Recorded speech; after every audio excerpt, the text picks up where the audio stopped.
जननीं शारदां देवीं रामकृष्णं जगद्गुरुं पादपद्मे तयो श्रित्वा प्रणमामि मुहुर्मुहुः। नमः श्रीयतिराजाय विवेकानन्दसूरये सच्चित्सुखस्वरूपाय स्वामिने तापहारिणे। नमस्कार. स्टोरीज ऑफ वेदांत मॉन्क्समध्ये आपण स्वामी गहनानंद महाराजांनी जी पत्र लिहिलेली आहेत त्या संदर्भातलं वाचन आपण करत आहोत.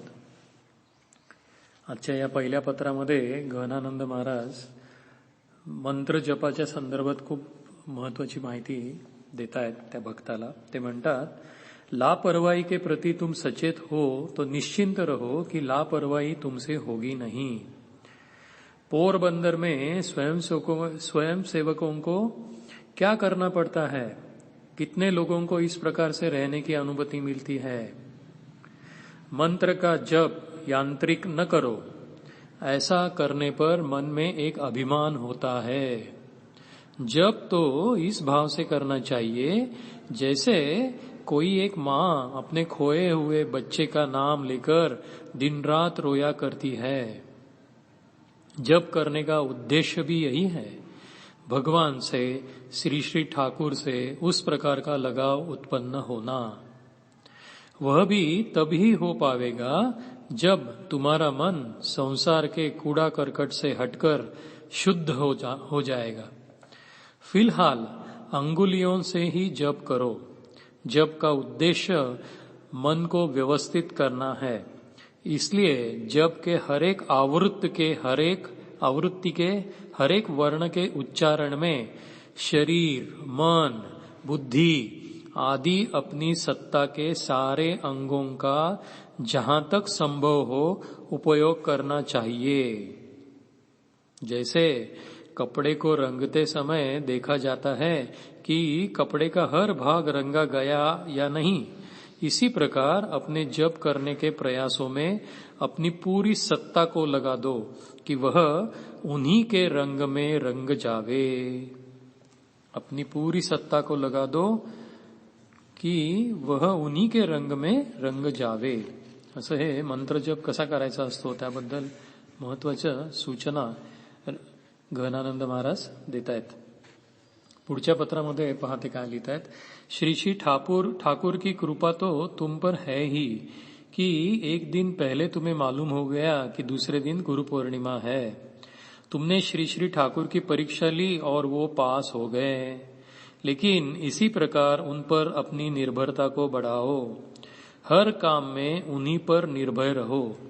देखोगी वे कभी नहीं चूकते, कभी भी फेल नहीं करते. मैं तुम्हारे कल्याण के लिए श्री श्री ठाकुर से सदा ही प्रार्थनाएं करता रहता हूं.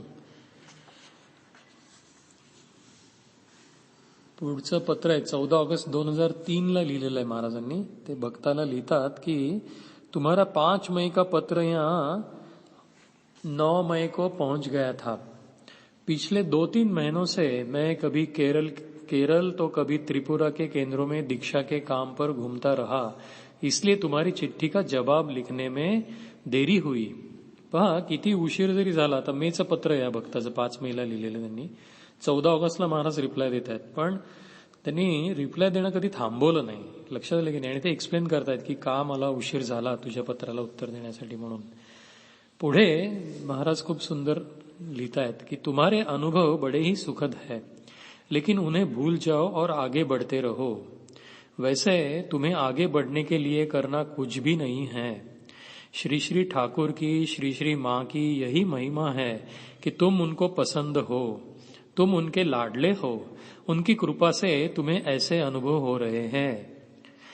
देखो, रेलगाड़ी किसी स्टेशन पर जब रुकती हो, वहां कोई मेला लगा हो और तुम यदि मेले के लिए रेलगाड़ी से उतर पड़ते हो तो तुम्हारा आगे बढ़ना रुक जाता है. समझ गए होंगे. लेकिन तुम मुझे मन ही मन बता सकते हो कि मैं समझ जाऊंगा. कभी कभी लिख भी सकते हो. न लिखना ही अच्छा है, क्योंकि मेले को छोड़कर गाड़ी में बैठा व्यक्ति आगे बढ़ता हुआ यदि मेले के बारे में ही सोचता रहेगा तो वह आगे तो गाड़ी के साथ बढ़ता रहेगा, लेकिन उसका मन मेले में ही अटका रहेगा। आगे बढ़ने का बोध उसे नहीं होगा। मैं तुम्हारे लिए श्री श्री मां से, हमारे प्रभू से प्रार्थनाएं करता रहता हूं। या पत्राच्या शेवटी स्वामी तत्परानंद महाराजांनी माताजींचा एक उपदेश दिलेला आहे। ते म्हणतात, माताजी काय म्हणतात, अभ्यास में कितनी शक्ति है। जप का अभ्यास करते करते मनुष्य सिद्ध हो जाता है। जपात सिद्धि, जपात सिद्धि, जपात सिद्धीर्न संशयः।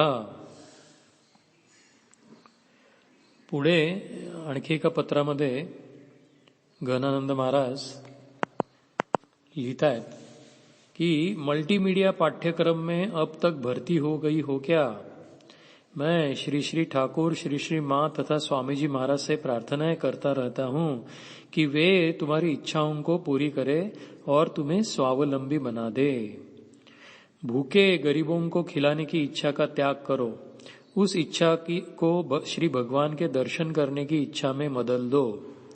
श्री भगवान से व्याकुल होकर उनसे हर रोज प्रार्थनाएं करती रहो। मुझे चिट्ठियां लिखना छोड़ो नहीं। तुम्हारे पिता तो अब अपनी अगली यात्रा पर चल पड़े। अब श्री भगवान के सिवाय तुम्हें प्यार कौन करेगा। मैं तुम्हारी हर तरह की भलाई के लिए श्री भगवान से निरंतर प्रार्थनाएं करता रहता हूं। त्या भक्ताचे बहुतेक वडील त्यांचं ते ठेवतात वाटतं, निधन झालेलं दिसतं, म्हणून महाराज लिहितायत बघा त्या भक्ताला कि तुम्हारे पिता तो अब अपनी अगली यात्रा पर चल पड़े। अब श्री भगवान के सिवाय तुम्हें प्यार कौन करेगा। अब श्री भगवान के सिवाय तुम्हें प्यार कौन करेगा। पहा, भगवंताचं प्रेमच खरं तर या अशा मोठ्या स्वामीजींच्या हृदयातनं वाहत असतं। लक्षात आलं की नाही। सो गहनानंद महाराज तसे होते आपले। पुढे आणखी एका पत्रामध्ये ते लिहितात कि प्रिय बेटी, तुमने श्री श्री ठाकुर के चरणों में अटूट भक्ति की प्रार्थना की है, लेकिन बेटी पहले संसार के अनुभवों से अपने मन को खाली किए बिना वह कैसे संभव होगा। श्री श्री ठाकुर का नाम यानी अपना इष्ट मंत्र हर रोज के ध्यान जप को छोड़कर बाकी समय पर हर घड़ी मन में जपा करो। ऐसे जप में गिनती रखने की आवश्यकता नहीं है। साथ ही साथ प्रभु से प्रार्थनाएं करती रहो कि वे तुम्हें संसार के बंधनों से छुट्टी दे। व्याकुल होकर जो भी कुछ उनसे मांगोगी तुम्हें प्राप्त होगा। निशंक रहो, निशंक रहो। मैं तुम्हारे परिवार के तथा तुम्हारे लिए प्रभु को हर घड़ी मनाता रहता हूं।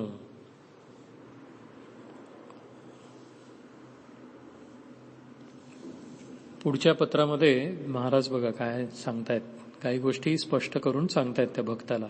ते म्हणतात गहनानंद महाराज, पहली बात तो यह है कि गुरु महाराज हमारे रामकृष्ण मठ के साधु तथा भक्त सभी लोग श्री श्री ठाकुर अर्थात भगवान श्री रामकृष्ण देव को कहते हैं। स्वामी विवेकानंद महाराज से लेकर आज तक सभी उन्हें गुरु महाराज ही कहते हैं। श्री श्री मां उन्हें ठाकुर कहा करती थी। उनके अनुसार श्री श्री ठाकुर भी कहे जाते हैं। अभी 20-25 वर्षों तक प्रभु का नाम जप करते चलो। तुम्हें इस बारे में घबराने की या 25 वर्षों का योजना बनाने की आवश्यकता नहीं है। जिनका नाम तुम्हें जप करने के लिए मिला है उन्हीं की दया से तुम कर लोगे। मुझे चिट्ठियां लिखो तो अपना परिचय आदि भी लिखा करो। मैं तुम्हारे लिए प्रभु को मनाता रहता हूं। तुम्हारा एकांत शुभार्थी स्वामी गहनानंद। पुढचं एक छोटंसं पत्र आपण वाचू आणि मग आपण थांबूयात। महाराज लिहितायत 12 जुलै 2001 ला ते भक्ताला कि तुमने वृंदावन सेवाश्रम में साधु बनने के लिए योग दिया है, अच्छी बात है। श्री श्री ठाकुर, श्री श्री मां तथा स्वामी जी से हर घड़ी प्रार्थनाएं करते रहो कि वे तुम्हें हमारे संघ के योग्य बना ले। ध्यान, जप, कर्म आदि विधिवत करो जहां तक कर सको। मैं तुम्हारी भलाई के लिए नित्य ही प्रभू को मनाता रहता हूँ. एका साधूंना त्यांनी पत्र पाठवलेलं आहे वृंदावन मधल्या. सो आज आपण इथेच थांबूयात. ओम शांती शांती शांती. हरि ओम तत्सत. श्रीरामकृष्णार्पणमस्तु.